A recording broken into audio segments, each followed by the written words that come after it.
Master Taisen Deshimaru was my first master, would sometimes say to us, if you don't disturb or stir the water in trying to calm it in the pail, it will become calm and clear on its own.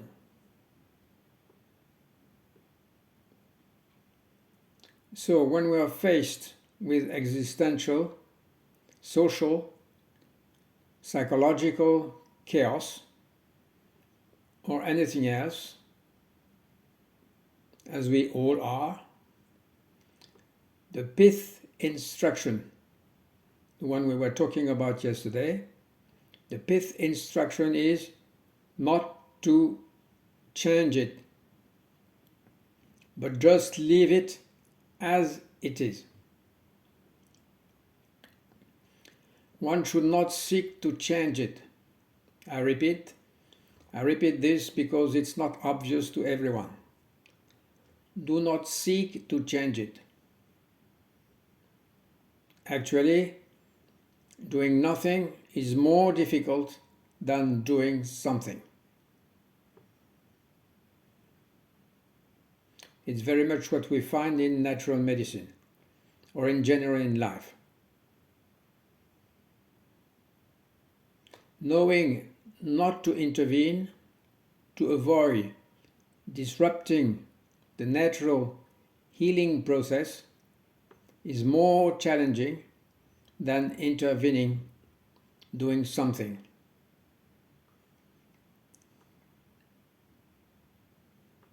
We are always in the mood to try to help people, to give advices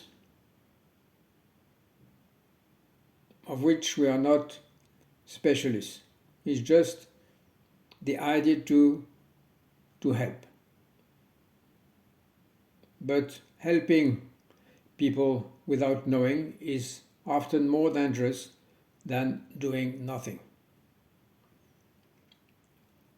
It's like in the imaginary invalid, le malade imaginaire in French, where Argan is the patient and Berald his brother.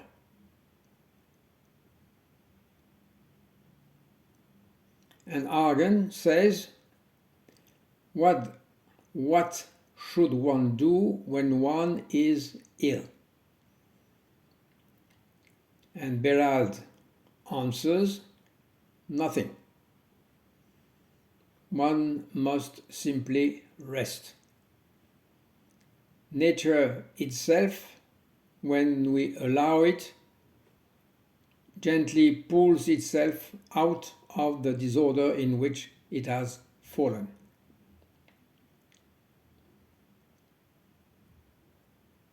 It's our relentlessness,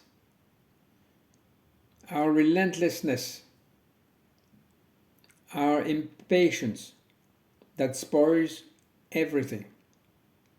And almost all men die of their remedies, not of their diseases. In other words, people die because they try to remedy or to do something to their illness when it was much safer not to do anything.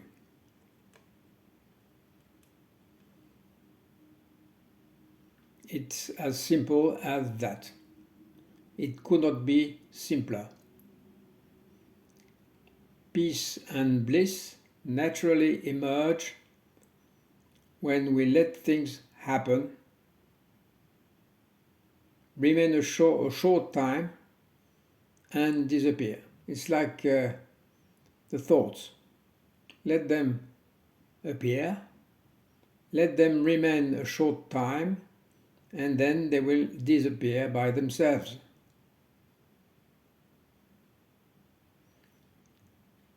In fact, what we call bliss and peace are there before we intervene.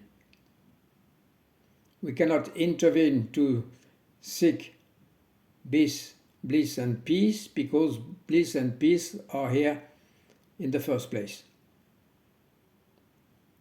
They are like water before adding dish soap, the liquid you put in your sink to wash dishes.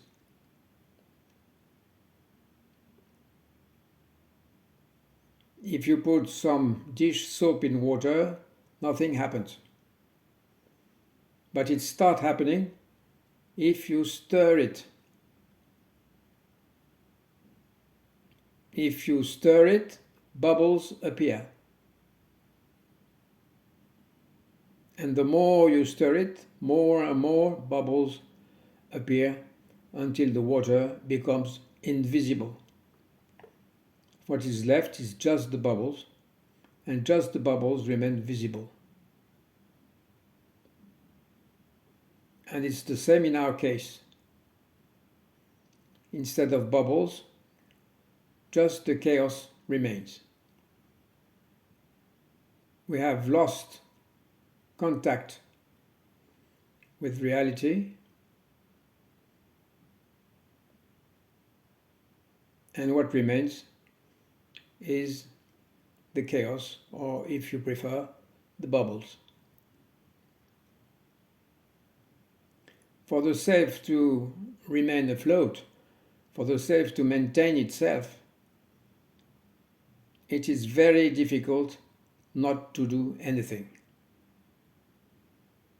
Not to do anything would be a deadly risk for the ego.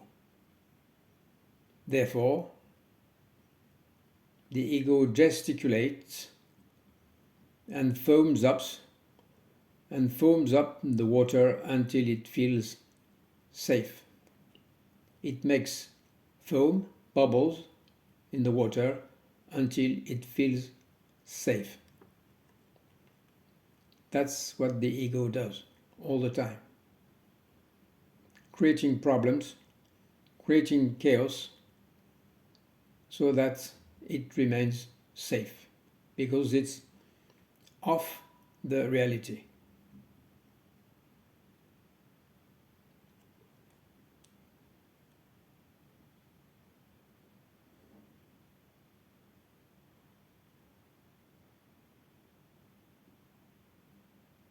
So, what to do?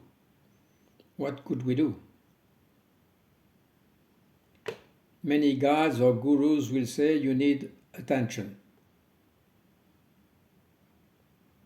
But we could also say that attention is a kind of inattention. And it's better to notice inattention than to try to be attentive, because being attentive is a form of inattention. What we are all the time, because it is things as they are, because it is reality, it does not need attention, because we are what we are. We cannot be otherwise.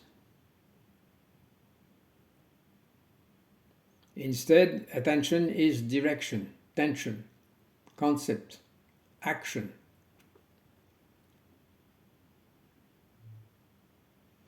And a clear Zen vision is free from all distractions. It simply surrenders in the present, in the action to be done, in the natural occurrence of situations without any other direction or injunction.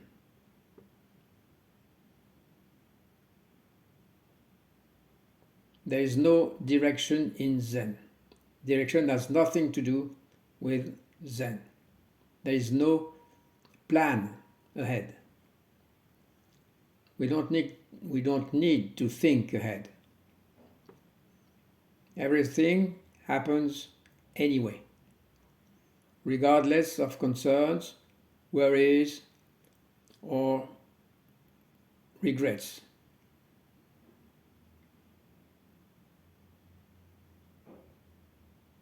Everything that appears is just as it is.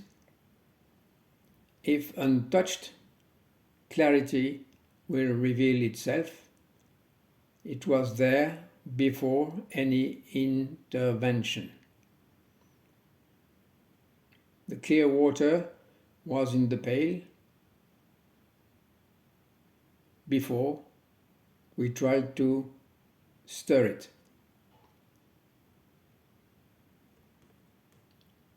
And the result, the natural result, is peace, well-being, and perhaps bliss. But the bliss of no one.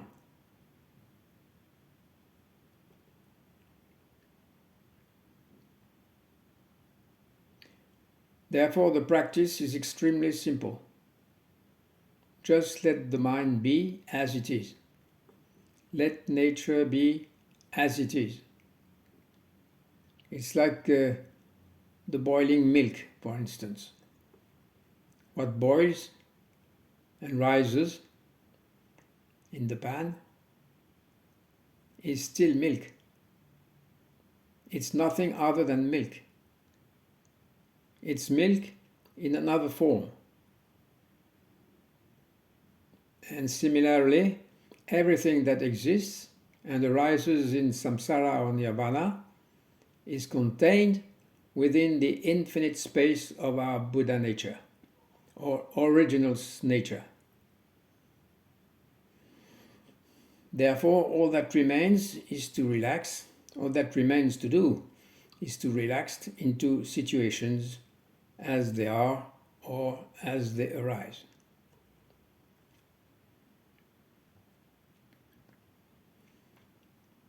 In our Zen practice, in the case of suffering, we are invited to accept things as they come and look directly at them.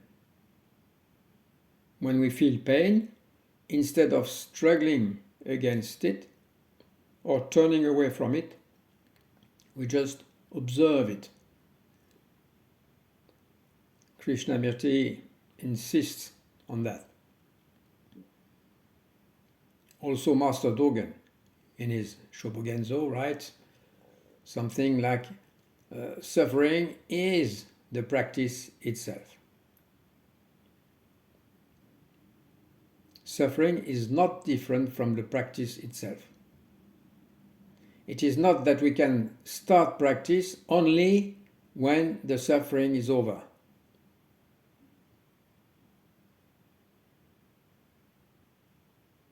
This does not mean that we seek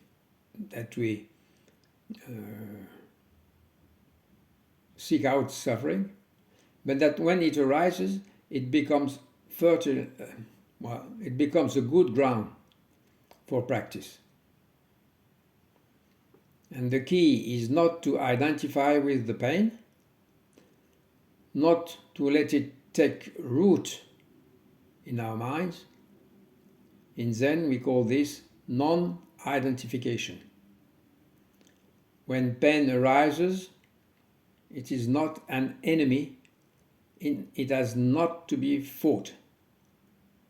On the contrary, we allow it to be what it is, without adding any further mental elements to it, but just as it is.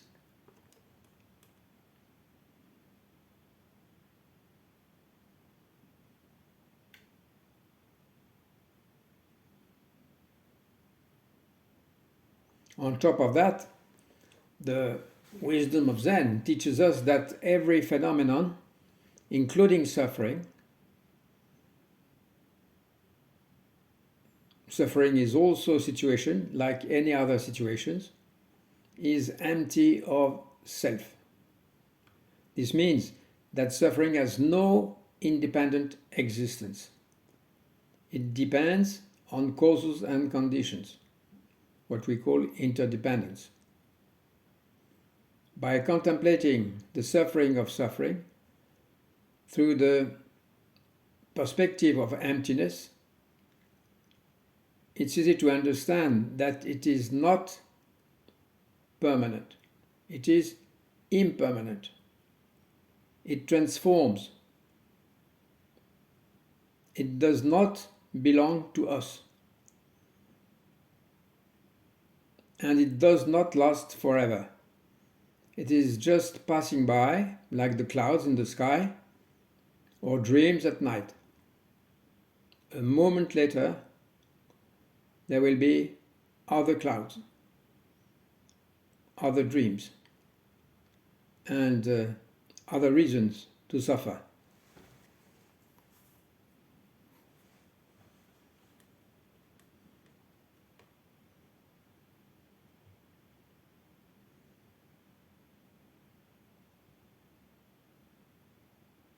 And in the Heart Sutra, there is this passage where it is said that there is no suffering, no origin of suffering, no cessation of suffering, no path.